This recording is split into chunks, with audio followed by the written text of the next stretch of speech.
Hello' everyone, welcome back to my YouTube channel. আজি আমাৰ ঘৰৰ বিশেষ আয়োজন। লক্ষী পূজাৰ লগতে আজি মোৰ জন্মদিনো, অৰ্থাৎ লক্ষী পূৰ্ণিমাৰ দিনাই জন্ম হোৱাৰ বাবে লক্ষী পূৰ্ণিমাৰ দিনা মোৰ মাহঁতে মোৰ জন্মদিনটো পাতে। চ' ফাৰ্ষ্টতে হেপী বাৰ্থডে টু মি।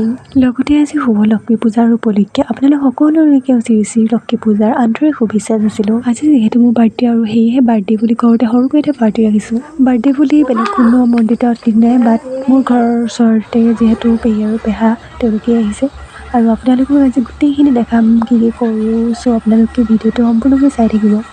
আজি আকৌ লক্ষী পূজাৰ উপলক্ষে আমাৰ ঘৰত তুলসী তলীয়াৰ গছ চাকি জ্বলোৱা হ'ল আৰু এয়া হৈছে লক্ষী পূজাৰ প্ৰভাত। ঘৰৰ ওচৰতে লক্ষী পূজা পাতিছিল আৰু এয়া হৈছে তাৰেই প্ৰভাত। গধূলিৰ পৰা ইটো সিটো খাই থকা হৈছে আৰু যিহেতু বাৰ্থডে হয় ন, সেয়েহে কেক এটা নাকাটিলে ভাল লাগিব আৰু সেয়েহে কেক এটা কাটি ল'লোঁ।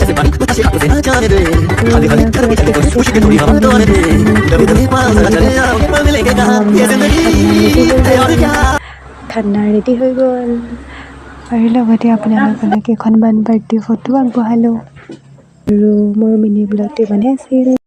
যদি ভাল লাগিলে ভিডিঅ'টো চাই লাইক, কমেণ্ট, শ্বেয়াৰ, ছাবস্ক্ৰাইব কৰি দিব আৰু আপোনালোকে সকলোৱে ছাপোৰ্ট কৰিব, তেতিয়াহে নেক্সট আৰু ভিডিঅ' দিবলৈ চেষ্টা কৰিম। Bye bye.